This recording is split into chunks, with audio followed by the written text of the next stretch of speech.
नमस्कार दोस्तों, स्वागत है आपको एक बार फिर से स्पेक्ट्रम आधुनिक भारत का इतिहास में। हम पढ़ रहे हैं जनता पार्टी का शासनकाल मार्च 1977 से जनवरी 1980। 1977 से 1980 जनता पार्टी का शासनकाल। जनता पार्टी ने चक्र हलधर के प्रतीक के तहत चुनाव लड़ा। चक्र हलधर, ठीक, चक्र हलधर के प्रतीक के रूप में चुनाव लड़ा और इसके गठबंधन को 1977 के चुनाव में भारी बहुमत हासिल हुआ। जनता पार्टी ने चक्र हलधर के प्रतीक के तहत चुनाव लड़ा, इसके गठबंधन को 1977 के चुनाव में बड़ा बहुमत हासिल हुआ। मोरारजी देसाई पहले गैर कांग्रेसी प्रधानमंत्री। प्रधानमंत्री पद के 3 दावेदारों में मोरारजी देसाई, चरण सिंह और जगजीवन राम शामिल थे। मोरारजी देसाई, चरण सिंह और जगजीवन राम। यह आचार्य कृपलानी और जयप्रकाश नारायण पर निर्भर था कि कौन प्रधानमंत्री बनेगा।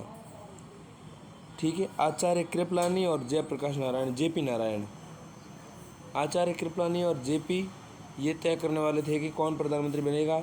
उनकी पसंद मोरारजी देसाई थे, जिन्होंने 23 मार्च 1977 को प्रधानमंत्री के रूप में शपथ ली। अब इन्होंने जो है 23 मार्च 1977 को शपथ दिलवाई।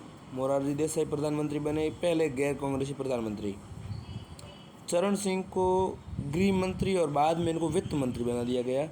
तो गृह मंत्रालय और वित्त मंत्रालय दोनों इनके पास रहे, चरण सिंह के पास, और रक्षा मंत्रालय जो है जगजीवन राम के पास रहे। साथ में उप प्रधानमंत्री भी उनको बनाया गया। राज्य विधानमंडल चुनाव। अब हम समझेंगे राज्य विधानमंडल चुनावों को।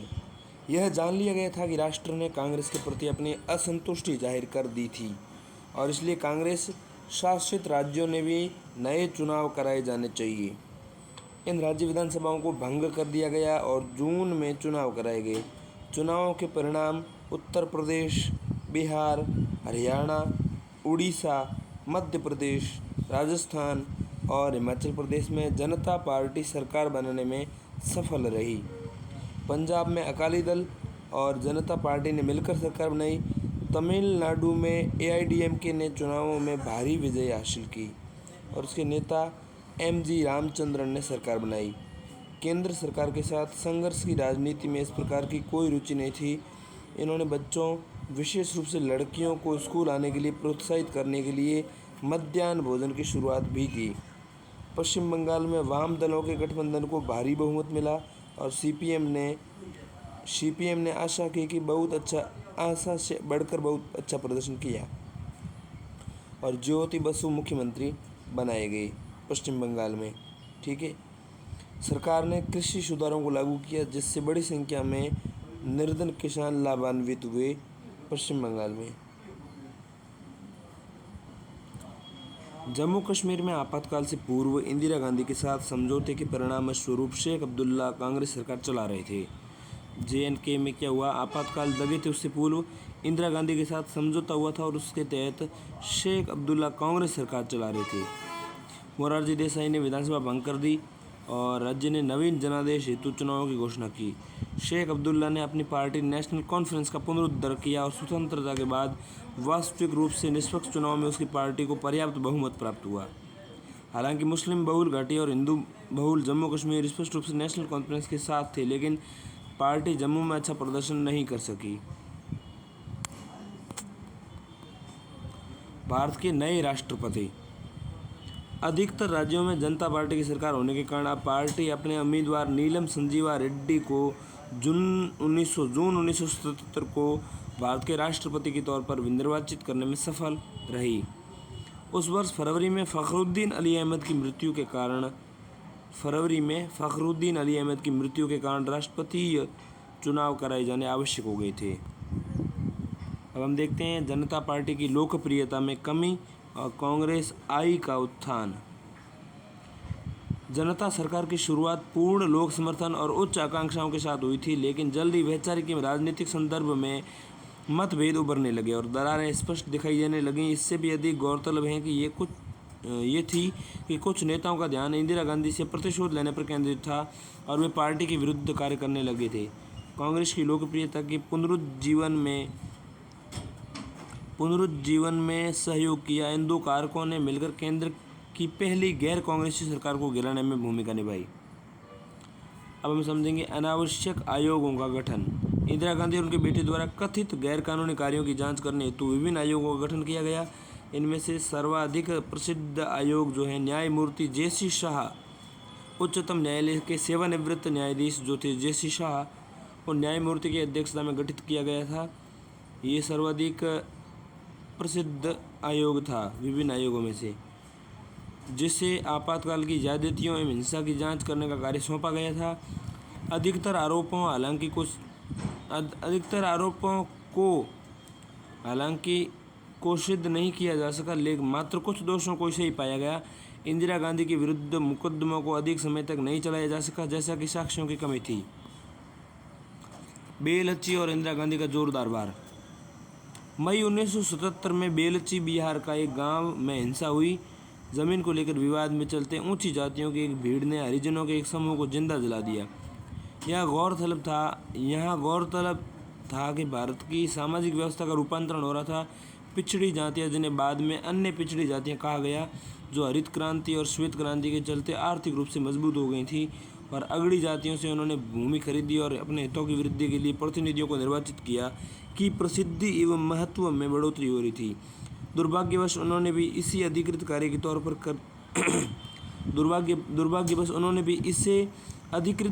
के तौर पर लिया कि वे जो चाहे कर सकते थे। हरिजन इन भूमियों पर कार्य करते थे, लेकिन भूमिपतियों के शोषण के कारण उनकी स्थिति बेहद दयनीय थी। शिक्षा एवं राजनीतिक प्रतिनिधित्व के दायरे के बढ़ने के साथ हरिजन, विशेष रूप से युवा पीढ़ी, अब अधिक बुरे व्यवहार एवं शोषण को चुपचाप स्वीकार करने वाली नहीं थी। उन्होंने भी उनके लिए विरुद्ध लड़ना शुरू कर दिया। परिणाम स्वरूप जातिगत हिंसा की घटनाएं हुई। इंदिरा गांधी ने अपने कायदे के लिए बेलच्ची घटना का इस्तेमाल किया। अपने फायदे के लिए वे बेलच्ची गईं। रास्ते में हाथियों द्वारा रास्ता रोकने पर सड़क मार्ग अवरुद्ध होने के कारण वे पैदल गांव तक गई और प्रभावित लोगों के प्रति सहानुभूति व्यक्त की। जनता सरकार को गरीब एवं शोषितों के विरोधी दर्शाने के अतिरिक्त इंदिरा गांधी ने अपनी छवि गरीबों और हरिजनों के मित्र के रूप में विकसित की। यहाँ तक कि उनके दल के सदस्यों ने उन लोगों को आश्वासन दिलाया कि यदि इंदिरा गांधी पुनः सत्ता में आती हैं तो गरीबों एवं हरिजनों के हित में कार्य करेंगी। इंदिरा गांधी को लाभ। चरण सिंह द्वारा एकनिष्ठ होकर इंदिरा गांधी और उनके बेटे के पीछे पड़ने का लाभ इंदिरा गांधी को मिला। इंदिरा गांधी को कुछ अस्पष्ट भ्रष्टाचार आरोपों के तहत गिरफ्तार किया गया और एक दिन के लिए पुलिस अभिरक्षा यानी कस्टडी में रखा गया, जिसके पश्चात मजिस्ट्रेट ने आरोपों को रद्द करते हुए उन्हें बरी कर दिया। अब वह खेल में पुनः वापसी कर चुकी थीं। उन्होंने सरकार की आलोचना संबंधी भाषण दिए। जनवरी 1978 में एक बार फिर कांग्रेस का विभाजन हुआ। इंदिरा गांधी के नेतृत्व वाली कांग्रेस समूह जो है वो कांग्रेस आई बन गया। इंदिरा गांधी के नेतृत्व में कांग्रेस आई। उनकी पार्टी ने जनता पार्टी और कांग्रेस की विरोधी पार्टियों को कर्नाटक एवं आंध्र प्रदेश के विधानसभा चुनाव में धूल चटा दी।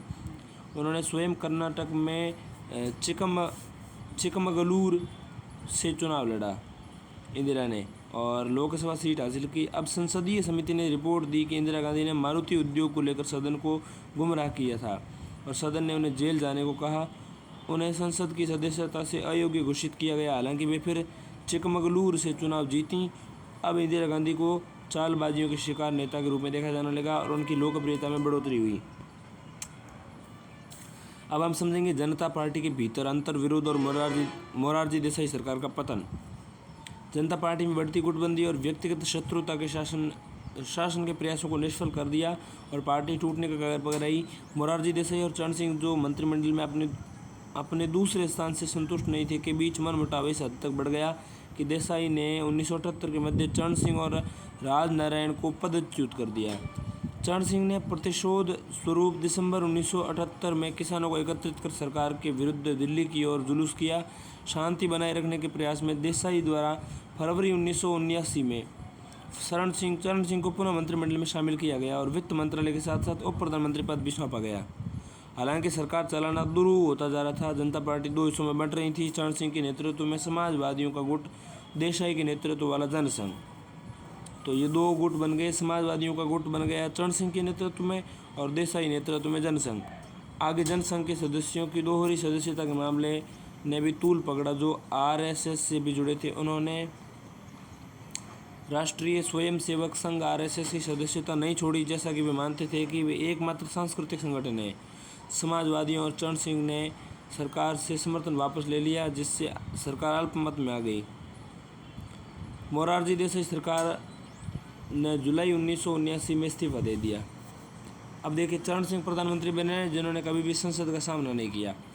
अवसरवादिता की चरम सीमा का प्रदर्शन करते हुए चरण सिंह ने अपने नेतृत्व में बनने वाली सरकार के लिए समर्थन हासिल करने के लिए पहले ही कट्टर शत्रु इंदिरा गांधी से बातचीत की। कट्टर शत्रु इंदिरा गांधी से बात की।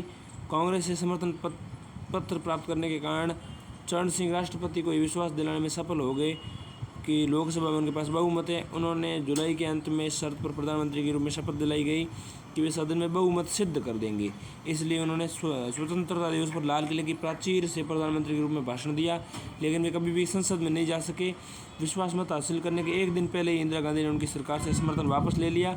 चरण सिंह ने इंदिरा गांधी की इस मांग को मानने से इनकार कर दिया कि अभियोगों को समाप्त करने के लिए विशेष न्यायालय गठित किया जाए।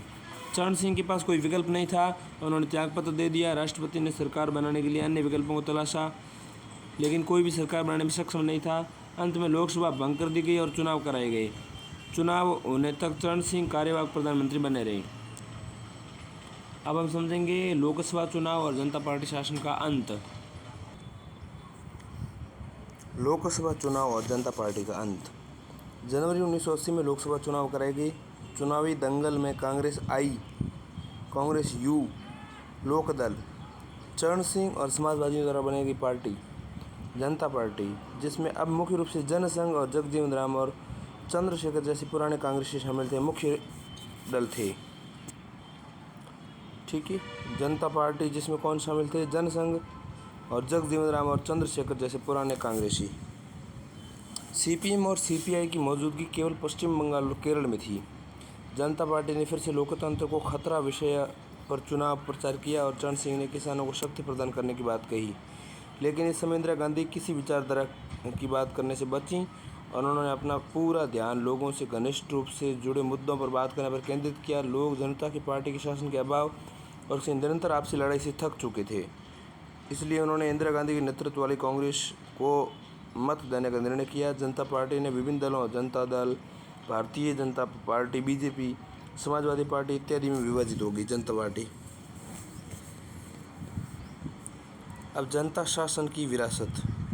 हालांकि जनता पार्टी का कार्यकाल छोटा रहा, लेकिन पार्टी आंतरिक गुटबाजी और मतभेदों से जूझती रही, लेकिन जनता पार्टी सरकार ने भारतीय राजव्यवस्था में अपना अमूल्य योगदान दिया। यहाँ तक कि उन्होंने कोई नकारात्मक पहलुओं की भी उपेक्षा नहीं की।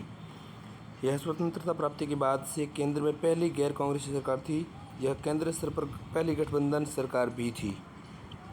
अब हम समझेंगे लोकतांत्रिक अधिकारों की पुनर्स्थापना। देश में लोकतंत्र और नागरिक अधिकारों की पुनर्स्थापना जनता पार्टी सरकार का एक अविस्मरणीय योगदान था। जनता पार्टी सरकार ने आपातकाल के कठोर कदमों को निष्प्रभावी करने के लिए अविलंब कदम उठाए, मीडिया पर लगे प्रतिबंधों को हटा लिया और विभिन्न विवादास्पद कार्यकारी डिक्रियों को रद्द कर दिया गया। इसने आपातकाल के विनाश, लूटपाट करने वाले संविधान को संशोधित किया और परामर्शीय शैली के माध्यम से मुक्त संसदीय कार्यप्रणाली को पुनर्जीवित किया। और जैसा कि ग्रैनविल ऑस्टिन ने बताया है कि न्यायालय की स्वतंत्रता को पुनर्स्थापित किया गया। कानून मंत्री शांति भूषण की देखरेख में लोकतंत्र का गला घोंटने वाले 42वें संविधान संशोधन को शून्य करने के वाले संशोधन किए गए। 43वां और 44वां संशोधन भारत के राजनीतिक इतिहास में युगांतरकारी घटना थी। 1977 में पारित 43वें संविधान संशोधन ने अनुच्छेद 31D को समाप्त कर दिया, जो संसद को राष्ट्र विरोधी गतिविधियां रोकने के लिए कानून बनाने को विशेष अधिकार देता था। साथ ही कानून की संवैधानिक वैधता का परीक्षण करने के सर्वोच्च एवं उच्च न्यायालय के अधिकारों को पूर्ववत कर दिया। ठीक, सर्वोच्च न्यायालय के भी और उच्च न्यायालय के जो संवैधानिक वैधता का परीक्षण करते थे, कानूनों की संवैधानिकता पता करते थे, उनको पूर्ववत कर दिया गया। इसके अलावा 1978 में 44वें संविधान संशोधन के माध्यम से अनुच्छेद 352 के तहत राष्ट्रीय आपातकाल स्थिति लागू करने के लिए आंतरिक अशांति के स्थान पर सशस्त्र विद्रोह शब्द का प्रयोग शामिल किया गया एवं आपात स्थिति संबंधी अन्य प्रावधानों में परिवर्तन लाया गया। इसके द्वारा संपत्ति के अधिकार को मौलिक अधिकारों के भाग से हटाकर विधि कानूनी अधिकारों की श्रेणी में रख दिया गया। लोकसभा एवं विधानसभा का कार्यकाल पुनः 5 वर्ष का कर दिया गया। उच्चतम न्यायालय को राष्ट्रपति और उपराष्ट्रपति के निर्वाचन संबंधी विवाद को हल करने की अधिकारिता प्रदान की गई। ठीक है, और ये सारा जो है 44वें संविधान संशोधन 1978 के द्वारा किया गया। अनुच्छेद 352 के तहत राष्ट्रीय आपातकाल की स्थिति को आंतरिक अशांति के स्थान पर सशस्त्र विद्रोह शब्द जो है 44वें संविधान संशोधन 1978 के द्वारा जोड़ा गया। ठीक है, इसके अलावा संपत्ति का अधिकार मौलिक अधिकार हटा दिया और हटा करके इसको विधिक अधिकारों की श्रेणी में रख दिया गया 44वें के द्वारा ही। ठीक है, संपत्ति के अधिकार को मौलिक अधिकारों के भाग से हटा करके इसको विधिक अधिकार बनाया गया। इसके अलावा लोकसभा और विधानसभाओं का कार्यकाल 44वें संविधान संशोधन के द्वारा 5 वर्ष का पुनः कर दिया गया। उच्चतम न्यायालय को राष्ट्रपति और उपराष्ट्रपति के निर्वाचन संबंधी विवाद को हल करने की अधिकारिता प्रदान की गई। इसी 44वें संविधान संशोधन 1978 के द्वारा अनुच्छेद 74 यह उपबंध जोड़ा गया इसमें 44वें के द्वारा कि राष्ट्रपति मंत्रिपरिषद से किसी परामर्श पर साधारण रूप से या अन्यथा पुनर्विचार करने की अपेक्षा करेगा और राष्ट्रपति ऐसे पुनर्विचार के पश्चात दिए गए परामर्श के अनुसार कार्य करेगा। इस संशोधन ने आपात उपबंधों को अधिक कठिन बनाया। इसने प्रावधान किया कि अब मंत्रिमंडल की लिखित परामर्श की आवश्यकता होगी और केवल प्रधानमंत्री राष्ट्रपति के समक्ष आपातकाल की उद्घोषणा नहीं कर सकेगा। संसद के पुनः सत्र होने के 1 माह के भीतर उद्घोषणा का अनुमोदन कराया जाएगा और यह भी 2/3 बहुमत से होगा। प्रत्येक 6 माह पर इसके आगे बढ़ाने के लिए संसदीय मत की आवश्यकता होगी।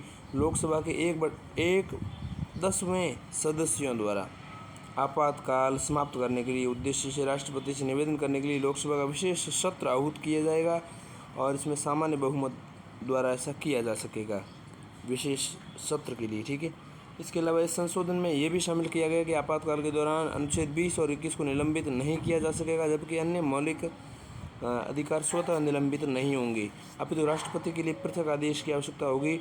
सबसे महत्वपूर्ण बात यह थी कि आपातकाल उपबंधों को न्यायालय में चुनौती दी जा सकेगी। अब हम समझते हैं आर्थिक मतभेद जनता सरकार में। जनता पार्टी की कोई एकल विचारधारा नहीं थी। इसके सदस्यों में प्रसिद्ध समाजवादी, व्यापार संघों के नेता, व्यापार व्यवसाय तैसी नेता शामिल थे। इसने महत्वपूर्ण आर्थिक सुधारों की उपलब्धि को जटिल बना दिया। चरण सिंह महत्वपूर्ण स्थिति में थे और ये जरूरी था कि कृषि और ग्रामीण क्षेत्र को महत्व प्राप्त हो। छठी पंचवर्षीय योजना, इसका समयावधि जो है 1978 से 1983 थी, लेकिन ये 1980 में शासन में परिवर्तन होने के कारण कटौती कर दी गई छठी पंचवर्षीय योजना में। ठीक है, और सरकार द्वारा 5वीं पंचवर्षीय योजना की समयावधि में कटौती करके प्रारंभ किया गया था, जिसका उद्देश्य कृषि एवं ग्रामीण उद्योगों की गति प्रदान करना था छठी पंचवर्षीय योजना को। ठीक है, और ये जो है 1983 तक चलनी थी 1978 से, लेकिन 1980 में ही पार्टी बदल जाने के कारण, शासन बदल जाने के कारण समाप्त कर दिया गया। ठीक है, छठी पंचवर्षीय योजना जो है इसको 5वीं पंचवर्षीय योजना की समयावधि कट करके प्रारंभ किया गया था, जिसका उद्देश्य कृषि उत्पादन और ग्रामीण उद्योगों को गति प्रदान करना था। इसे रोलिंग प्लान कहा जाता है। ठीक है, रोलिंग प्लान में नियोजन 3 स्तरों पर होता है। पहला, चालू वित्त वर्ष के लिए जैसा कि वार्षिक बजट द्वारा निर्धारित किया गया हो। ठीक, 3 स्तरों पर नियोजन। पहला तो क्या है, चालू वित्त वर्ष के लिए वार्षिक बजट द्वारा निर्धारित ये नियोजन। दूसरा है, योजना थोड़ी लंबी अवधि के लिए निर्धारित की जाती है, जिसमें आर्थिक और राजनीतिक स्थितियों की आवश्यकता अनुसार प्राथमिकताओं में परिवर्तन किया जा सकता हो। इसके अलावा तीसरा जो नियोजन है वो एक परिदृश्य नियोजन जो 10, 15 और 20 वर्षों के लिए हो। ठीक है, इसमें वार्षिक समीक्षा के अनुसार समय समय पर संशोधित करने के लिए किसी प्रकार के निश्चित लक्ष्य एवं तारीख नहीं होती, जबकि समायोजन एवं लोचशीलता इस प्रकार के नियोजन का सकारात्मक पहलू होता है। इसमें एक बड़ी कमी यह होती है कि लक्ष्यों को प्राप्त करना मुश्किल होता है, जैसा कि इसमें परिवर्तन हो सकता है। कट्टर समाजवादी जॉर्ज फर्नांडीज के उद्योग मंत्री बनने के साथ जॉर्ज फर्नांडीज कट्टर समाजवादी था। उसने बनने के साथ ही आर्थिक आत्मनिर्भरता एवं स्वदेशी उद्योगों में प्रोत्साहित करने के लिए जरूरत पड़े तो कोका कोला और IBM जैसे अमेरिकी बहुराष्ट्रीय कंपनियों के साथ बात करने का उद्देश्य रखा गया था। इन नीतियों से विदेशी निवेश में कमी आई। हालांकि बढ़ती मुद्रास्फीति की समस्या, ईंधन की कमी ईंधन की कमी और बेरोजगारी गरीबी को प्रभावी रूप से संबोधित नहीं किया जा सका, क्योंकि आर्थिक हालातों से निपटने की कोई प्रभावी वैकल्पिक आर्थिक नीति तैयार नहीं की गई थी। चुनाव में किए गए वायदों के अनुसार सरकार आमूलचूल सुधार एवं परिवर्तन करने में असफल रही। इस प्रकार इस सरकार के कुछ उजले पहलू भी थे। अप्रैल 1977 में शुरू किए गए काम के बदले भोजन ने सरकार के पास भंडारित खाद्यान्नों को ग्रामीण क्षेत्रों में कामगारों को मजदूरी के रूप में देने की व्यवस्था की, जिसने सरकार सड़कों एवं तालाबों के निर्माण में मदद की जब कृषि में काम कम था। इसके अलावा मधु दंडवते भी उदारवादी झुकाव वाले एक समाजवादी थे, ने रेलवे के कुछ महत्वपूर्ण सुधार किए जब वे रेल मंत्री थे। रेल मंत्री मधु दंडवते। इसके अलावा उन्होंने टिकट आरक्षण में व्याप्त भ्रष्टाचार को कम करने के लिए महत्वपूर्ण कदम उठाए। उन्होंने खराब हो चुकी पटरियों की मरम्मत का काम कराया। द्वितीय श्रेणी के शयन कक्ष में यात्रियों के लिए बड़ा काम किया। इसके अलावा उन्होंने लकड़ी की तख्तों वाली बर्थ को 2 इंच वाली फॉर्म गद्देदार सीट में परिवर्तित कर दिया। विदेश मंत्री। ऐसा माना जाता था कि केंद्रीय सरकार के सोवियत संघ के प्रति झुकाव से होने वाले नुकसान की भरपाई के लिए पश्चिम से घनिष्ठ संबंध बनाने का प्रयास करेगी। इंदिरा गांधी सोवियत के प्रति झुकाव होने के कारण नुकसान की भरपाई के लिए पश्चिम से घनिष्ठ संबंध बनाने का प्रयास करेगी। विदेशी संबंध देखें तो ठीक है। निश्चित ही जनता सरकार ने अमेरिका के साथ संबंध सुधारने का प्रयास किया, जिसके परिणाम स्वरूप अमेरिकी राष्ट्रपति जिमी कार्टर भारत की यात्रा करने वाले आइजनहावर के पश्चात पहले अमेरिकी राष्ट्रपति थे। व्यापार में सुधार, विज्ञान एवं प्रौद्योगिकी के क्षेत्र में सहयोग के विस्तार का प्रयास किया गया। हालांकि जनता सरकार ने स्पष्ट कर दिया था कि वह गुट निरपेक्षता का पालन करेगी, इसलिए उसने मोरारजी देसाई और अटल बिहारी वाजपेयी यानी तत्कालीन विदेश मंत्री थे जो कि मॉस्को यात्रा के साथ सोवियत संघ में मधुर संबंध बनाए।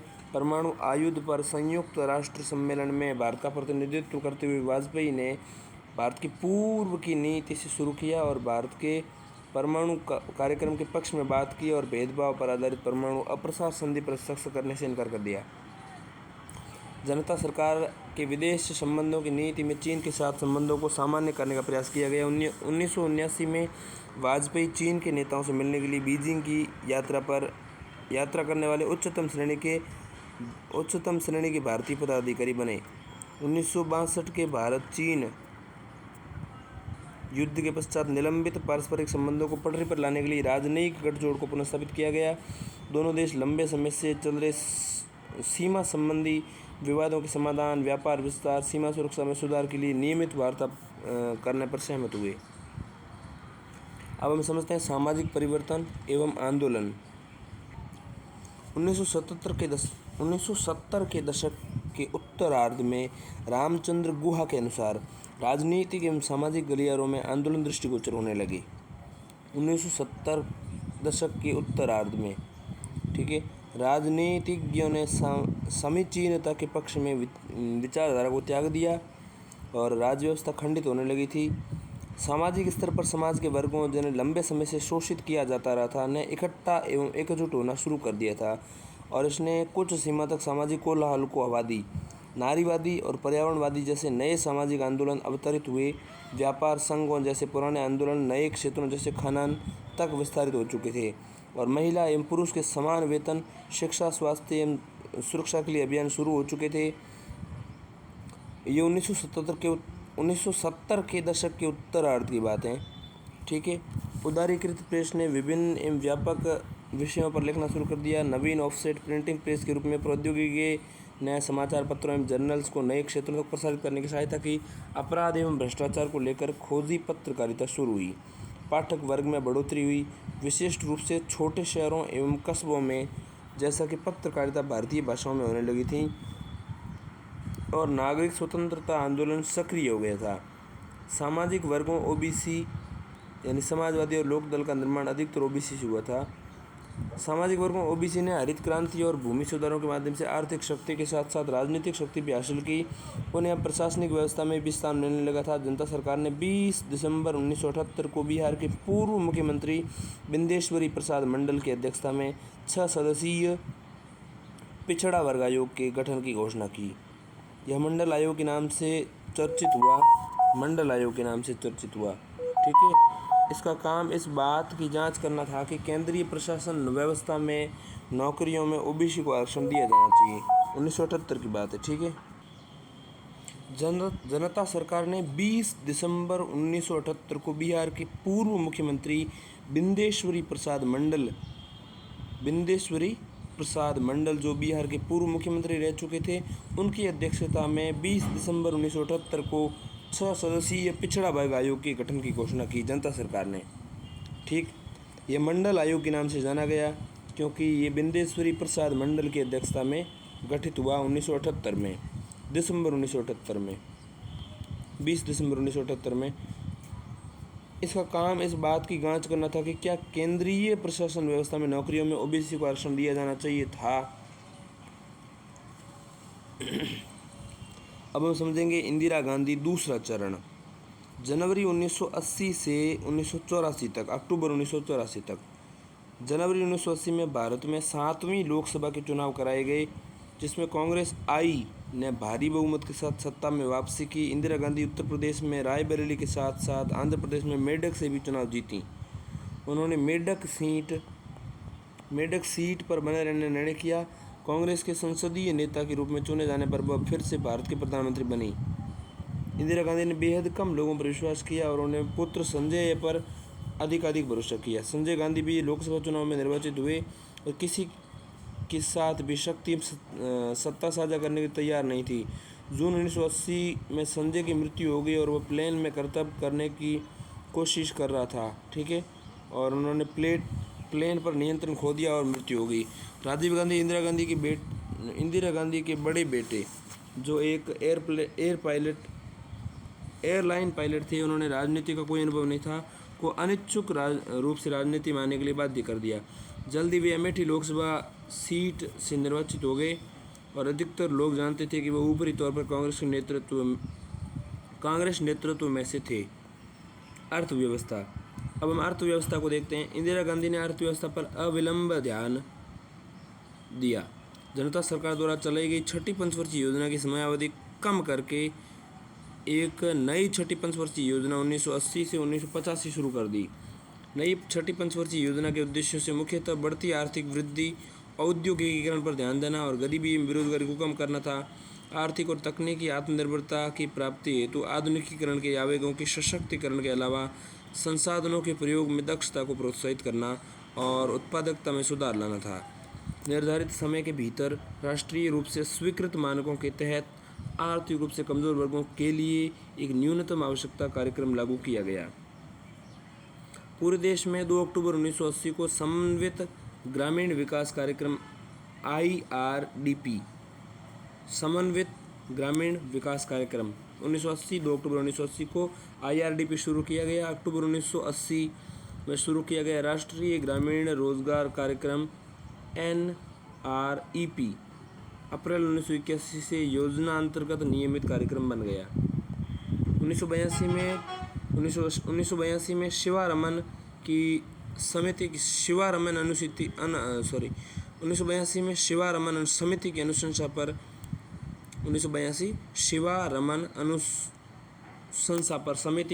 पर ग्रामीण क्षेत्र के विकास के लिए राष्ट्रीय कृषि एवं ग्रामीण विकास बैंक नाबार्ड की स्थापना 1982 में शिवारमन समिति की अनुशंसा पर की गई। ग्रामीण विकास के लिए राष्ट्रीय कृषि एवं ग्रामीण विकास बैंक, ग्रामीण विकास के लिए किया गया राष्ट्रीय कृषि और ग्रामीण विकास बैंक नाबार्ड। बाद में 1982 में सरकार के ऑपरेशन फॉरवर्ड के तहत फॉरवर्ड के साथ शुरू होने के साथ छठी योजना को आर्थिक उदारवादी की दिशा में पहला कदम उठाने के तौर पर देखा गया। सुधार हेतु यह पहले सजग प्रयास थे, लेकिन इनके अधिक प्रभावी होने के कारण चिंताएं भी अधिक थीं। इंदिरा गांधी बहुराष्ट्रीय कंपनियों द्वारा भारत की आत्मनिर्भरता को क्षीण करने को लेकर चिंतित थीं। छठी योजना के तहत देश के पारिस्थितिकीय एवं पर्यावरणीय पहलू में सुधार पर भी ध्यान दिया गया। यह गौरतलब है कि इंदिरा गांधी ने 1972 में आयोजित प्रथम पर्यावरण पर संयुक्त राष्ट्र सम्मेलन में भाग लिया, ठीक है, और इंदिरा गांधी ने भाग लिया और उस सम्मेलन को संबोधित भी किया 1972 में आयोजित प्रथम पर्यावरण पर संयुक्त राष्ट्र सम्मेलन में भाग लिया। प्रधानमंत्री के तौर पर इंदिरा गांधी ने अपने पूर्व के कार्यकाल में उन्होंने वन्य जीव संरक्षण अधिनियम 1972 और जल प्रदूषण की रोकथाम एवं नियंत्रण अधिनियम 1974, ठीक है, वन्य जीव संरक्षण अधिनियम 1972 और अधिनियम 1974 का क्रियान्वयन कराया है उन्होंने, ठीक है। वन्य जीव संरक्षण अधिनियम ने वन्य जीव अभयारण्यों और राष्ट्रीय उद्यानों तथा 1973 में प्रोजेक्ट टाइगर आरंभ को सुसाध्य बनाया। 1972 में वन्य जीव संरक्षण अधिनियम, 1974 में जल कोष्ठक प्रदूषण की रोकथाम एवं नियंत्रण कोष्ठकबंद अधिनियम 1974 का क्रियान्वयन कराया। वन्य जीव संरक्षण अधिनियम 1972 जो है उसने अभयारण्यों और राष्ट्रीय उद्यानों को सुसाध्य बनाया और 1973 में प्रोजेक्ट टाइगर के आरंभ की शुरुआत की गई और हमको जो है सुसाध्य बनाया 1973 में इस वन्य जीव संरक्षण अधिनियम ने, ठीक है। अब उनके दूसरी बार सत्ता में आने पर वन संरक्षण अधिनियम 1980 और वायु प्रदूषण की रोकथाम नियंत्रण अधिनियम 1981 को लागू कराया गया था। पहली बार इंदिरा गांधी प्रधानमंत्री बनी तो उन्होंने 1972 में जो है वन्य जीव संरक्षण अधिनियम लाई और 1974 में जल प्रदूषण एवं रोकथाम नियंत्रण अधिनियम 1974 में लाई, ठीक है, 72 और 74 में। इसके अलावा दूसरी बार जब वो प्रधानमंत्री बनी तो उन्होंने 1980 में जब वो सत्ता में आई तो सत्ता में आने पर उन्होंने वन संरक्षण अधिनियम 1980 और इसके अलावा वायु प्रदूषण की रोकथाम नियंत्रण अधिनियम 1981 को लागू कराया, ठीक है। अब हम समझते हैं विदेश संबंधों को। श्रीलंका एवं तमिल समस्या। विदेश संबंधों के क्षेत्र में इंदिरा गांधी श्रीलंका से नाखुश थीं, जैसा कि श्रीमाऊ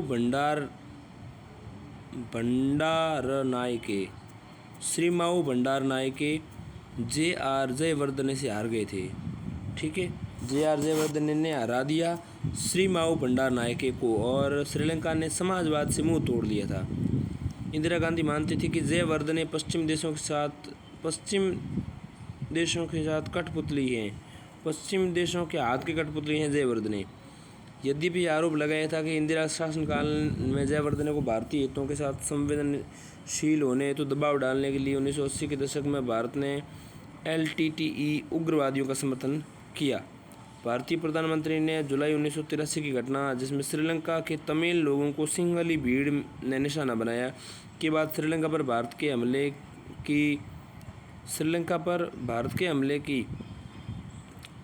की मांग को ठुकरा दिया गया। श्रीलंका पर भारत के हमले की श्रीलंका की मांग जो थी उसको ठुकरा दिया गया जब श्रीलंका के तमिल लोगों को सिंघली भीड़ ने निशाना बनाया। 1983 की घटना है। भारतीय प्रधानमंत्री ने 19 जुलाई 1983 की घटना को ठुकरा दिया। पाकिस्तान सियाचिन संघर्ष देखें तो 1978 में पाकिस्तान ने जनरल मोहम्मद जियाउल हक के सत्ता में आने के बाद भारतीय पाकिस्तान संबंध अत्यधिक बिगड़ गए। भारत में पक्का विश्वास था कि जनरल जिया पंजाब में खालिस्तान उग्रपंथियों को समर्थन दे रहे हैं। 1984 में सीमा पर सैन्य झड़पें हुई। अंत में हिमालय में पश्चिम में सालियरो रिज और पूर्व में मुख्य काराकोरम पर्वत श्रृंखला के बीच फैले क्षेत्र सियाचिन ग्लेशियर को लेकर संघर्ष उत्पन्न हुआ। यह विवादित कश्मीर के क्षेत्र में अवस्थित जिसे लेकर भारत और पाकिस्तान दोनों आपस में दावा करते थे। इस विवाद की जड़ मानचित्र में इस क्षेत्र के उचित सीमांकन का अभाव थी और इसे मानचित्र के बाहर NJ 9842 9842 के रूप में जाना गया था। 1984 से पूर्व न तो भारत और न ही पाकिस्तान की इस क्षेत्र में स्थायी उपस्थिति थी। हालांकि इस क्षेत्र पर अपने दावे को स्थापित करने के लिए पाकिस्तानियों ने अपनी सरकार द्वारा अनुमति के आधार पर ग्लेशियर पर पर्वतारोहण को प्रोत्साहित किया था। 1978 में इस बात की जानकारी होने पर बदले की कार्रवाई के तौर पर भारतीय सेना का एक पर्वतारोही दल भी तेरम कांगेडी चोटी पर चढ़ा। तेरम कांगेडी, ठीक है। पाकिस्तान के प्रभुत्व से ग्लेशियर को मुक्त कराने के लिए भारतीय सेना ने 1984 में ऑपरेशन मेघदूत आरंभ किया और सियाचिन सबसे ऊंचा रण क्षेत्र बन गया। भारत को इस संघर्ष में विजय मिली। 1984 में ये मेघदूत आरंभ किया गया। ऑपरेशन मेघदूत के तहत भारत सियाचिन जो है सबसे ऊंचा युद्ध क्षेत्र बना, रण क्षेत्र बना। भारत ने 2 दर्रे सियाला और बिलाफोंडला हासिल किए, जब पाकिस्तान ने ग्योंगला पर दर्रे पर नियंत्रण हासिल किया। पाकिस्तान ने ग्योंगला दर्रा जो है अपने कब्जे में कर लिया और भारत ने 2 दर्रे सियाला और इसके अलावा बिलाफोंडला। 1984 की बात है ये। अंतरिक्ष में भारतीय अंतरिक्ष यात्री देखें। इंदिरा गांधी के शासनकाल से संभव हुआ कि भारतीय ने अंतरिक्ष यात्रा की। भारतीय अंतरिक्ष अनुसंधान संगठन इसरो और सोवियत इंटरकोस्मोस के बीच संयुक्त कार्यक्रम के हिस्से के रूप में राकेश शर्मा, जो भारतीय वायुसेना के पायलट थे, को संयुक्त सोवियत संघ अंतरिक्ष उड़ान हेतु अंतरिक्ष यात्री के रूप में 1982 में चयनित किया गया। 2 अक्टूबर 1984 को अंतरिक्ष स्टेशन सैल्यूट के लिए राकेश शर्मा और 2 सोवियत अंतरिक्ष यात्रियों ने सोयूज T-11 अंतरिक्ष यान से उड़ान भरी। अंतरिक्ष स्टेशन पर लगभग 8 दिन तक ठहरने के दौरान उन्होंने जैव औषधि, सुदूर संवेदन के क्षेत्रों में कुछ प्रयोग किए और ये जानने के लिए योगाभ्यास भी किया कि वजन कम होने के दौरान शरीर पर योगा के क्या प्रभाव पड़ते हैं। भारतीयों के लिए उस अंतरिक्ष मिशन का महत्वपूर्ण एवं स्मरणीय भाग वह था जब इंदिरा गांधी ने राकेश शर्मा से एक वीडियो लिंक पर ये पूछा कि अंतरिक्ष से भारत कैसा दिख रहा है, तो उन्होंने कहा सारे जहां से अच्छा। अब हम समझते हैं गुट निरपेक्ष आंदोलन। इंदिरा गांधी के नेतृत्व में भारत ने गुट निरपेक्ष आंदोलन फिर से गुट निरपेक्ष आंदोलन में फिर से महत्व प्राप्त किया। भारत ने दिल्ली में 1983 में गुट निरपेक्ष सम्मेलन की मेज़बानी की और इस प्रकार इंदिरा गांधी की अध्यक्षा बनी। 1983 में गुट निरपेक्ष सम्मेलन की मेज़बानी करी और इंदिरा गांधी इसकी अध्यक्षा बनी। इंदिरा गांधी ने निशस्त्रीकरण और आर्थिक विकास के बीच संबंधों को स्थापित करने की बात कही। उन्होंने सक्रिय रूप से एक नई अंतर्राष्ट्रीय आर्थिक व्यवस्था NIEO की आवश्यकता को साकार करने के लिए कार्य किया, जो विकासशील देशों के लिए मददगार होगा। राज्यों में असंतोष। इंदिरा गांधी के प्रधानमंत्री के तौर पर दूसरे कार्यकाल के दौरान भारत के कई हिस्सों में राजनीतिक और सांप्रदायिक तनाव में वृद्धि हुई। आंध्र प्रदेश के जनजातीय क्षेत्रों में नक्सलवादी फिर से सक्रिय उठे। झारखंड क्षेत्र में पृथक राज्य के लिए आंदोलन चल रहा था। उस समय बिहार का एक हिस्सा था झारखंड, ठीक है। मध्य प्रदेश और उत्तर प्रदेश में भी पृथक राज्य के लिए आंदोलन चलाए जा रहे थे। नागालैंड में भारत से अलग होने के लिए विचार करने के लिए उग्रवाद ने फिर से अपना सिर उठा लिया और मुइवा के नेतृत्व में उन्होंने national socialist council of Nagaland, ठीक है, यानी कि NSCN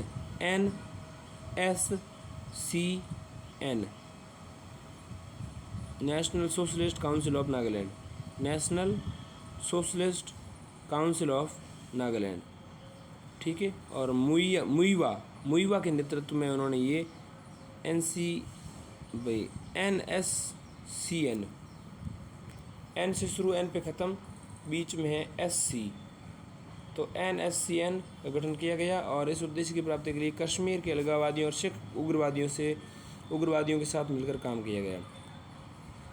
राज्यों की अधिक स्वायत्तता के लिए भी आंदोलन चल रहे थे। यद्यपि ये राज्य भारत संघ से पृथक होने की इच्छा नहीं रखते थे। सर्वाधिक गंभीर कोलाहल एवं अशांति असम में हुई, जहाँ ऑल असम स्टूडेंट यूनियन ने इस बात पर दबाव डाला कि बंगाली लोगों को असम राज्य से बाहर कर दिया जाए, जैसा कि उन्हें डर था कि राज्य में बंगाली लोग सांस्कृतिक रूप से प्रभुत्व की स्थिति में आ जाएंगे।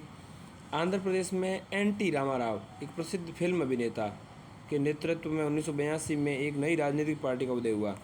आंध्र प्रदेश में NT रामाराव की एक प्रसिद्ध फिल्म नेता जो थे, उनके नेतृत्व में 1982 में राजनीतिक पार्टी आंध्र प्रदेश में आई। तेलुगु देशम पार्टी ने तेलुगु भाषी लोगों के आत्मसम्मान के लिए आवाज़ उठाई। 1982 NT रामाराव, तेलुगु देशम पार्टी आंध्र प्रदेश में तेलुगु भाषी लोगों के लिए अलग आत्मसम्मान की आवाज़ उठाई और वर्ष के अंत तक उनकी पार्टी राज्य विधानसभा चुनाव में विजयी हुई और सत्ता में आई। इसके अलावा पंजाब अशांति और ऑपरेशन ब्लू स्टार देखते हैं। अलगाववादी ताकतों के सिर उठाने के साथ पंजाब में राजनीतिक संकट अत्यधिक व्यापक हो गया था। वस्तुतः इस संकट में कई परतें थीं। पंजाब में अधिक स्वायत्तता के लिए तीखी मांग हो रही थी। अधिकतर सिख अपने पृथक धर्म के संदर्भ में स्वयं को देखने लगे और एक सिख राजनीतिक दल यानी अकाली बिना केंद्रीय हस्तक्षेप के मुक्त रूप से राज्य प्रशासन नहीं कर सकते। उन्होंने लंबे समय तक स्वयं के एक राज्य के एक राज्य के लिए प्रतीक्षा की, लेकिन चंडीगढ़ अभी भी हरियाणा के साथ साझा करना पड़ रहा था। नदी जल के बंटवारे को लेकर भी समस्या थी। 1973 में अकालियों ने आनंदपुर प्रस्ताव पारित किया, जिसमें एक स्तर पर अधिक स्वायत्तता की मांग की गई और दूसरे स्तर पर सिख राष्ट्र शब्द का प्रयोग किया गया, जिसने भारतीय संघ से अलग होने के अर्थ को प्रस्तुत किया। अकालियों ने निरंकारी सिखों का विरोध किया, जिन्होंने वे धर्म विरोधी मानते थे। इस संदर्भ में जर्नैल सिंह भिंडरेवाला का उदय हुआ और एक पुजारी या संत या दमदमी टकसाल के मुखिया के तौर पर जर्नैल सिंह भिंडरेवाला का उदय हुआ। उसने जोरदार तरीके से निरंकारियों के विरुद्ध बोला। उसने ये भी कहा कि स्वतंत्र भारत में वेदास की तरह है और हिंदू और आधुनिक सिख का उपास किया। ठीक ऐसा कहा गया कि अकालियों के विरुद्ध भिंडरेवाला को स्वयं कांग्रेस ने खड़ा किया। यदि ऐसा हुआ तो वो बेकाबू दानव बन जाएगा और जल्द ही उसने अपनी अलग छवि बना ली थी। बड़ी संख्या में अनुगामी भी बन गए थे उसके। 1980 में अकालियों को एक बड़ा धक्का लगा और सभी सत्ता से बाहर हो गए और राज्य में कांग्रेस सत्ता में आ गई फिर से। 1980 में भारत से स्वतंत्र एक मुक्त राज्य बनाने के आवेग को मुख्यतः इंग्लैंड, अमेरिका और कनाडा में रह रहे सिखों ने हवा दी। इंग्लैंड, अमेरिका और कनाडा। जून 1980 में अमृतसर में स्वर्ण मंदिर गोल्डन टेम्पल में विद्यार्थियों के एक समूह की बैठक हुई, जिसमें स्वतंत्र सिख गणराज्य खालिस्तान के निर्माण की घोषणा की थी। इसके अध्यक्ष लंदन से जगजीत सिंह चौहान थे। अध्यक्ष कौन थे? जगजीत सिंह चौहान लंदन से थे। उन्होंने गोल्डन टेम्पल में विद्यार्थियों की एक बैठक बुलाई और स्वतंत्र सिख गणराज्य खालिस्तान के निर्माण की घोषणा की यहाँ पर। ठीक। भिंडरेवाला द्वारा शक्ति हासिल करने के साथ साथ पंजाब की स्थिति बद से बद होती जा रही थी। कई प्रसिद्ध व्यक्तियों की हत्या में उसके हाथ होने की शंका थी और निरंकारी नेता भी शामिल थे। सरकार उसे दंडवत करने में निष्प्रभावी हो गई थी। भिंडरेवाला पर नकेल कसने के प्रयास के विरुद्ध अकाली अत्यधिक उग्र हो गए और उनके विधायकों ने 1983 के गणतंत्र दिवस के मौके पर राज्य विधानसभा से सामूहिक रूप से त्यागपत्र दे दिया। इसने स्पष्ट कर दिया कि भारत के संविधान के प्रति उनकी प्रतिबद्धता दृढ़ नहीं थी। इसी बीच भिंडरेवाला अपने भाषणों में हिंदुओं के विरुद्ध जहर उगलने लगा था और हिंदुओं को राज्य से बाहर करने के लिए सिखों को हिंसा करने के लिए उकसा रहा था। सिखों के उद्गम के प्रकाश में हिंदुओं और सिखों के बीच संघर्ष होना असंभव था, लेकिन अब ये होने लगा था। ठीक है, सिखों के उदय और उद्गम के प्रकाश में हिंदुओं और सिखों के बीच संघर्ष नहीं हो सकता था, लेकिन अब होने लगा था। केंद्र सरकार ने शांति बनाए रखने के लिए भिंडरेवाला को तैयार करने के प्रयास हेतु नरसिंह राम के नेतृत्व में एक दल भेजा, लेकिन वार्ता असफल हो गई और पंजाब में कानून व्यवस्था निरंतर बद से बदतर होती चली गई। खालिस्तानी आतंकवादियों ने ऐसा कहा कि उन्हें पाकिस्तान प्रोत्साहित कर रहा था। धीरे धीरे पंजाब में घुसना शुरू कर दिया और मुख्य हिंदुओं और सिख पदाधिकारियों की हत्याएं की जाने लगीं। अक्टूबर 1983 में एक बस को रोका गया और बैठे हिंदुओं को गोली मार दी गई। केंद्र ने राज्य में राष्ट्रपति शासन लगा दिया। भिंडरेवाला बिना किसी रुकावट के अकाल तख्त स्वर्ण मंदिर के निकट सिखों की कालिक सत्ता की सीट, जो आध्यात्मिक अधिकारिता की सीट थी, तक पहुंच गया। 1984 में शुरू हुए भिंडरेवाला और उनके सहयोगी ने स्वर्ण मंदिर परिसर की किलेबंदी करनी शुरू कर दी और इसमें शस्त्र और गोला बारूद और साथ ही साथ खाने पीने की वस्तुओं को इकट्ठा करना शुरू कर दिया गया। ये सब सुबेग सिंह भारतीय सेना में मेजर जनरल था और भारतीय सेना का वीर सिपाही रहा था, जिसे बाद में बर्खास्त कर दिया गया, की देखरेख में हो रहा था। स्पष्ट हो चुका था कि कठोर कदम उठाए जाने की आवश्यकता है। इंदिरा गांधी ने सेना प्रमुख A.S. वैद्य की अनुशंसा पर ऑपरेशन ब्लू स्टार शुरू करने की अनुमति दी। 2 जून 1984 की रात से 3 जून तक पंजाब राज्य में कर्फ्यू लगा दिया गया और संचार और परिवहन के सभी साधनों को निलंबित कर दिया गया। विद्युत आपूर्ति बंद कर दी गई। मीडिया को सख्ती से प्रतिबंधित कर दिया गया। 5 जून की रात को सेना ने मेजर जनरल K.S. बरार की कमांड और जनरल सुंदर जी के निर्देश में तहत हरमंदिर साहिब पर सैन्य कार्रवाई कर दी। उग्रवादियों के पास अत्याधुनिक हथियार थे और उन्होंने काफ़ी समय तक गोलीबारी की। अंत में 7 जून की सुबह तक सेना को हरमंदिर साहिब पर पूर्ण नियंत्रण से पूर्व अकाल तख्त के विरुद्ध टैंकों के प्रयोग किया गया और भिंडरेवाला और सुबेग सिंह मृत पाए गए। जबकि कई उग्रवादी मारे जा चुके थे। कई सैनिक और नागरिक भी इस घटना में मारे गए थे। परिणाम, इस ऑपरेशन से विश्व के सभी सिख परेशान और व्यथित हो गए। कई सिखों ने भारतीय सेना छोड़ दी, यहाँ तक कि सिख सैनिकों ने विद्रोह की भी बात सामने आई। लेकिन इससे राज्य में आतंकवाद का अंत हुआ और फिलहाल स्वर्ण मंदिर, गोल्डन टेम्पल परिसर में हथियार और गोला बारूद हटाए गए जा चुके थे। लेकिन प्रधानमंत्री की हत्या को भी ऑपरेशन ब्लू स्टार के परिणाम के रूप में देखा गया। 31 अक्टूबर 1984 को जब इंदिरा गांधी अपने घर से कार्यालय जा रही थी तो उनके सिख अंगरक्षकों बेअत सिंह और सतवंत सिंह ने उन पर गोली चला दी। उन्हें अखिल भारतीय आयुर्विज्ञान संस्थान एम्स में लाया गया, लेकिन वे जीवित न बच सकी थी। यद्यपि सामान्य तौर पर पता चल चुका था कि इंदिरा गांधी मर चुकी थी, लेकिन ऑल इंडिया रेडियो और दूरदर्शन ने उसकी आधिकारिक घोषणा शाम को की। इंदिरा गांधी का युग समाप्त हो चुका था। उसके पुत्र राजीव गांधी को उसी शाम राष्ट्रपति जैल सिंह ने प्रधानमंत्री के रूप में शपथ दिलाई। जैसा कांग्रेस नेताओं ने सर्वसम्मति से निर्णय किया था कि उन्हें यह पद संभालना चाहिए। अब देखिए विरासत। इंदिरा गांधी लंबे समय तक सत्ता में रही थी। आर्थिक कार्यक्रम और शिक्षा के विस्तार के परिणाम स्वरूप मध्य एवं निचली सामाजिक जातियाँ वर्ग स्वयं को अंगीकृत कर रही थी। शहरी भारत में मध्य वर्ग के विकास हुआ था। बदलती सामाजिक स्थिति का एक परिणाम था कि व्यापक सामाजिक असंतोष फैल रहा था। जातिगत झड़पें और सांप्रदायिक हिंसा हो रही थीं। यद्यपि इंदिरा गांधी उदारवादी सोच की थीं और राजनीतिज्ञ के रूप में पक्षपाती नहीं थीं, तथापि उनके समय में लोकतांत्रिक मूल्यों का ह्रास हुआ था।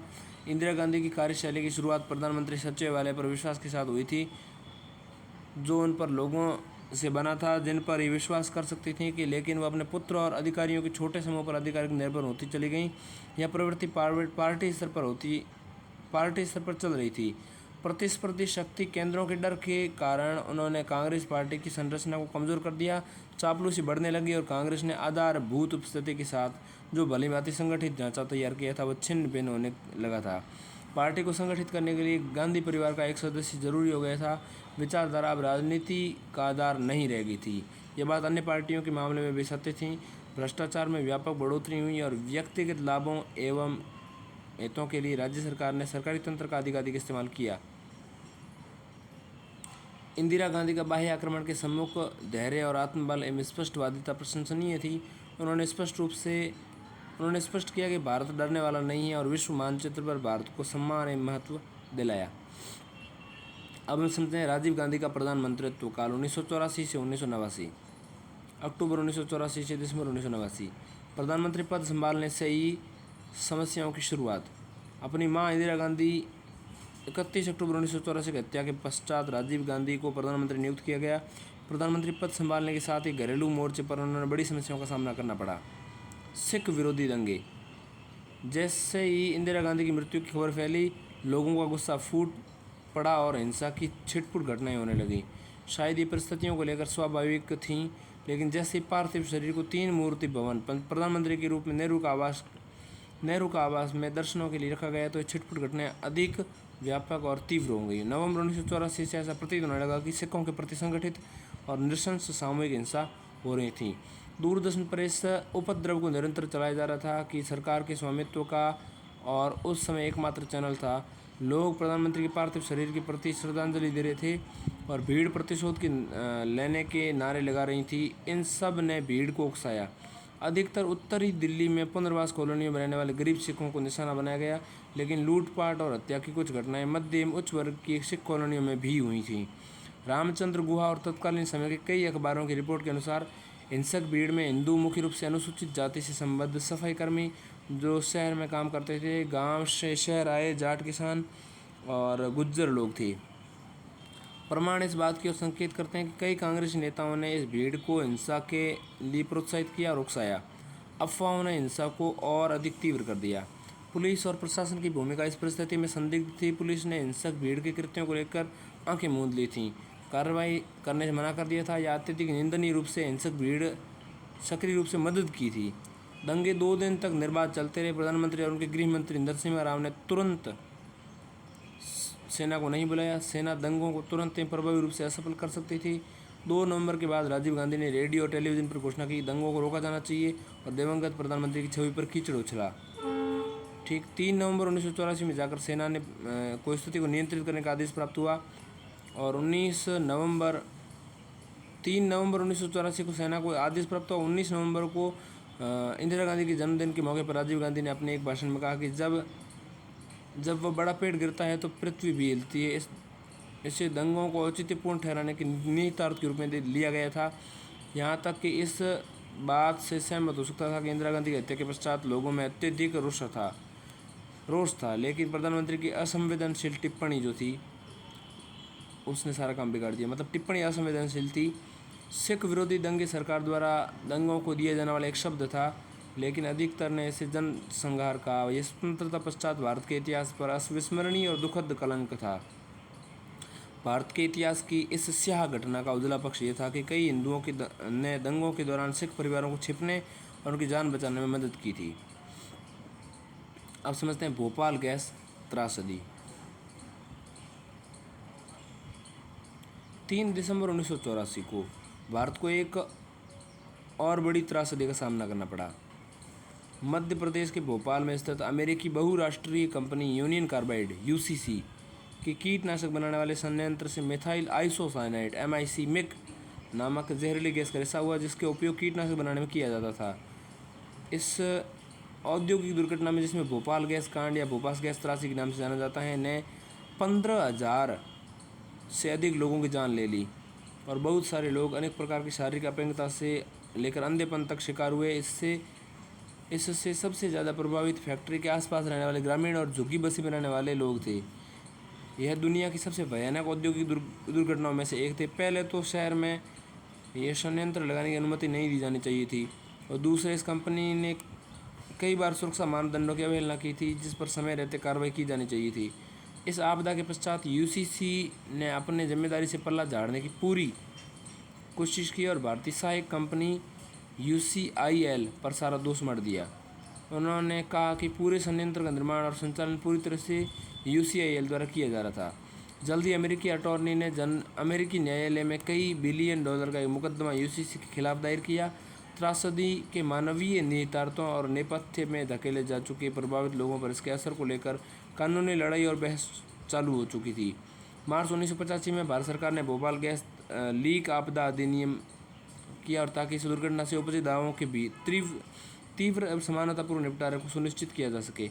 अधिनियम के अनुसार सरकार पूरे विश्व में कहीं भी पीड़ितों की एकमात्र प्रतिनिधि बन गई। अंततः सभी मुकदमे अमेरिकी न्यायिक क्षेत्र अधिकार से हटा लिए गए और भारतीय अधिकार क्षेत्र को हस्तांतरित कर दिए गए।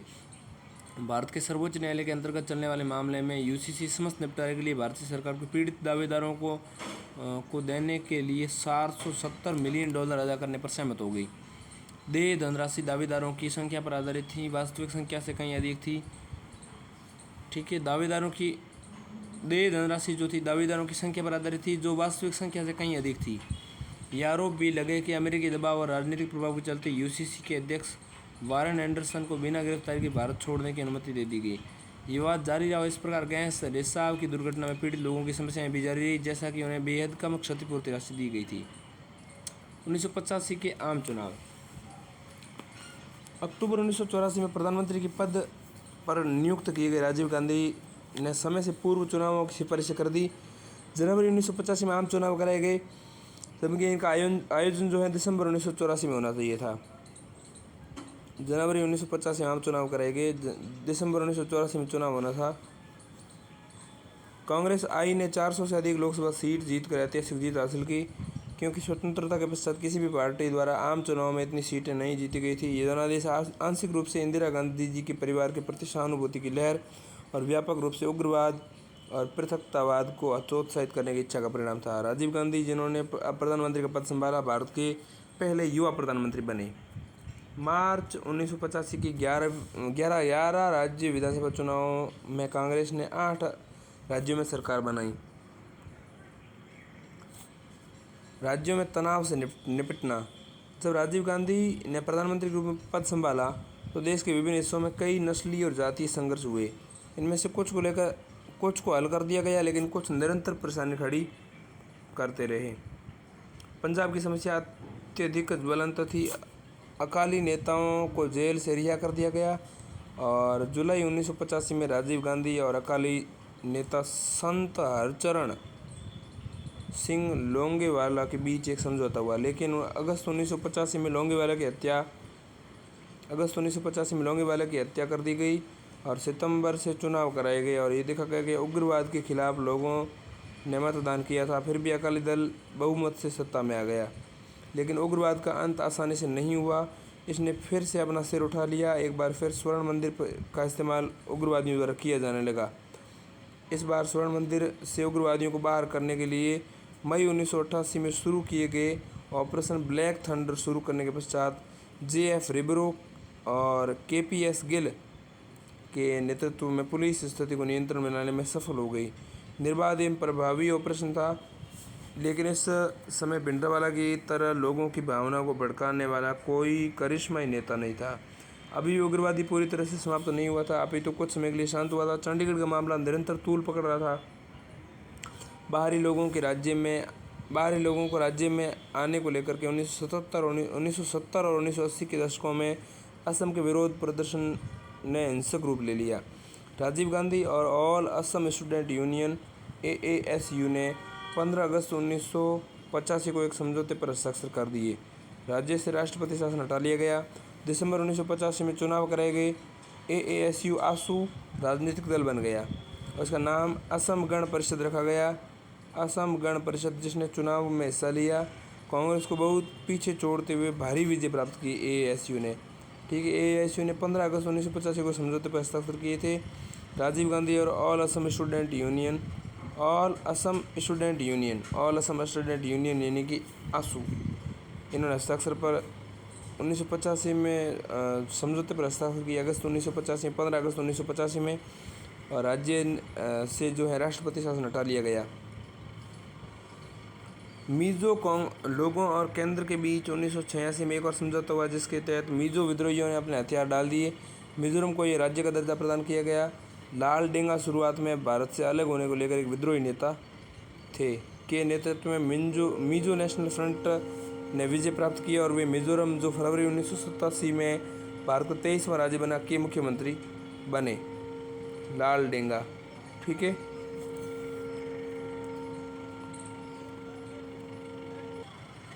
हालांकि देश के अन्य हिस्सों में और साथ ही साथ बाद में कुछ राज्यों में फिर से समस्याएं उत्पन्न हुई। सुभाष दिसिंग के नेतृत्व में गोरखा और नेशनल लिबरेशन फ्रंट ने पश्चिम बंगाल के दार्जिलिंग जिले में नेपाली भाषी लोगों के हितों का प्रतिनिधित्व किया और अपने लिए पृथक राज्य की मांग की। राजीव गांधी से मुलाकात के पश्चात सुभाष घिसिंग जो भी है, उन्होंने उनके नेतृत्व में गोरखा और नेशनल लिबरेशन फ्रंट जो है, उन्होंने प्रतिनिधित्व करते हुए राजीव गांधी से मुलाकात की और जिला परिषद, एक स्वायत्त जिला परिषद के दर्जे को स्वीकार करने के लिए मान गए। वे त्रिपुरा आदिवासियों और बंगालियों जो विभाजन के पश्चात राज्य में आ गए के बीच विरोध प्रदर्शन और झड़पों से आहत था। त्रिपुरा नेशनल वॉलंटियर्स यानी कि TNV ने अपहरण और हत्याएं करके नागरिकों और पुलिस को आतंकवादी गतिविधियों के द्वारा डराने का प्रयास किया। अगस्त 1988 एक MOU पर हस्ताक्षर कर लिए गए। मेमोरेंडम ऑफ, ऐसा करके MOU की फुल होती है, कुछ फुल फॉर्म होती है, इसके तहत हस्ताक्षर कर लिए गए, जिसके तहत TNV ने हिंसा और पृथक देश की मांग को छोड़ दिया और भारत के संविधान के अंतर्गत त्रिपुरा की सभी समस्याओं के शांतिपूर्ण समाधान हेतु बातचीत का रास्ता अपनाया।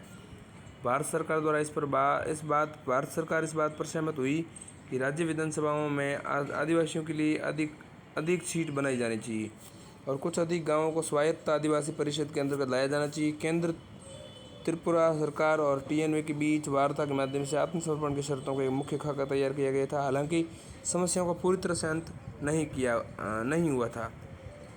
असम में स्थानीय असामियों के खिलाफ बोडो आदिवासियों के नेतृत्व में हिंसक विरोध प्रदर्शन किया गया। असम के खिलाफ इनकी कमान ऑल बोडो स्टूडेंट यूनियन को सौंपी गई थी। समस्याओं के समाधान के कुछ प्रस्ताव भविष्य में कुछ वर्षों बाद रखे गए। जम्मू और कश्मीर में एक अलग प्रकार की समस्या उत्पन्न हुई। शेख अब्दुल्ला की मृत्यु के पश्चात उसके पुत्र फारूक अब्दुल्ला मुख्यमंत्री बने, लेकिन इंदिरा गांधी ने उन्हें हटा दिया। अब राजीव गांधी के साथ कांग्रेस और नेशनल कॉन्फ्रेंस ने मिलकर 1986 में जम्मू कश्मीर में गठबंधन करके केयर टेकर सरकार बनाई। 1987 में JNK में चुनाव कराए गए मुस्लिम यूनाइटेड फ्रंट यानी कि MUF कश्मीरियों के एक समूह जो केंद्र से अधिक स्वायत्तता चाहते थे द्वारा गठित एक पार्टी भी चुनाव मैदान में थी।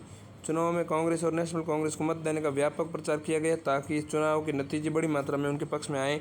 निष्पक्ष और स्वतंत्र चुनावों में कांग्रेस और नेशनल कॉन्फ्रेंस गठजोड़ शायद जीत गया होता, लेकिन गलत तरीकों एवं गड़बड़ियों ने निराशा का माहौल उत्पन्न किया और भारत सरकार के प्रति गुस्सा एवं अलगाव की भावना ने जोर पकड़ दिया और ये कश्मीर में उग्रवाद की शुरुआत थी और कुछ कश्मीरी युवा मदद के लिए पाकिस्तान की तरफ झुके हुए थे। अब हम समझते हैं घरेलू मोर्चों पर उठाए गए सकारात्मक कदम।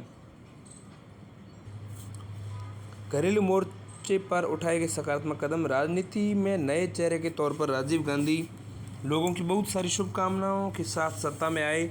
उन्होंने कार्यशैली में परिवर्तन किया, पार्टी के भीतर संकेत दिया कि अक्षमता, भ्रष्टाचार और चापलूसी को बर्दाश्त नहीं किया जाएगा।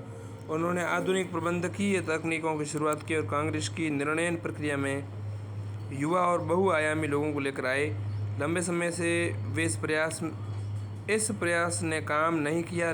कांग्रेस संस्कृति ने अपनी मजबूत स्थिति बना ली थी, यहाँ तक कि युवा ब्रिगेड जिसने नई आशा के साथ काम शुरू किया पुराने रंग और ढंग में रंग गया था।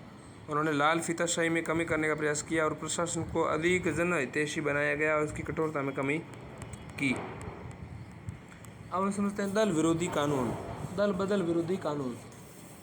प्रधानमंत्री के रूप में राजीव गांधी ने सर्व प्रमुख कामों में जनवरी 1985 में दल बदल विरोधी कानून पारित कराना था, जिसके परिणाम स्वरूप केंद्र और राज्य स्तर पर निर्वाचित सांसद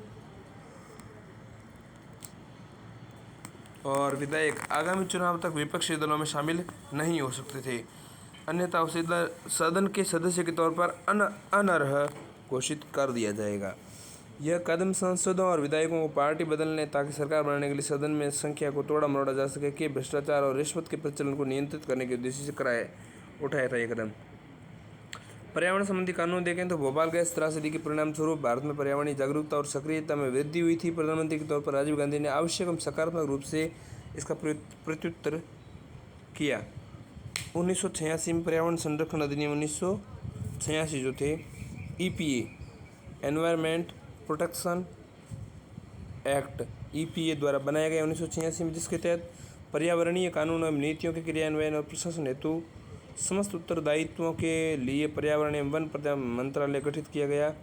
EPA ने केंद्र को किसी भी उद्योग को बंद करने के और प्रतिबंधित करने के लिए, विनियमित करने के लिए, रोजगार करने हेतु प्रत्यक्ष आदेश जारी करने की शक्ति दी। एक शक्तिशाली कानून होने के नाते से इसने जो है कार्यपालिका को व्यापक शक्तियाँ प्रदान की और विभिन्न मुद्दों के समाधान हेतु नियम बनाने की शक्ति प्रदान की। 1987 में कारखाना अधिनियम 1948 में संशोधन किया गया।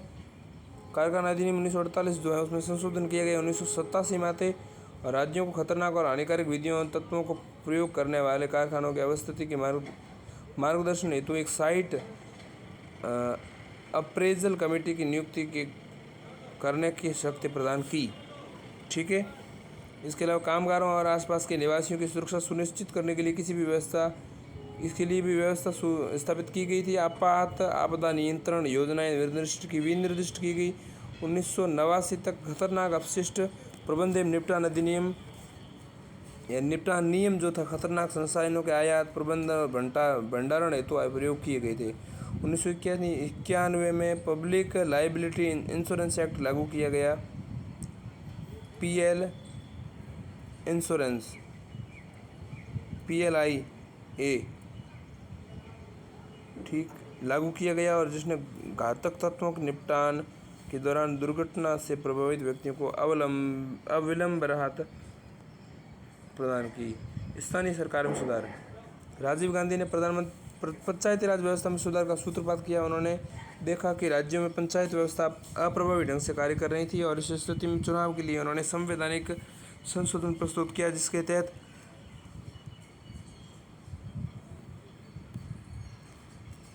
नियमित पंचायती चुनाव अपरिहार्य किए जाने थे।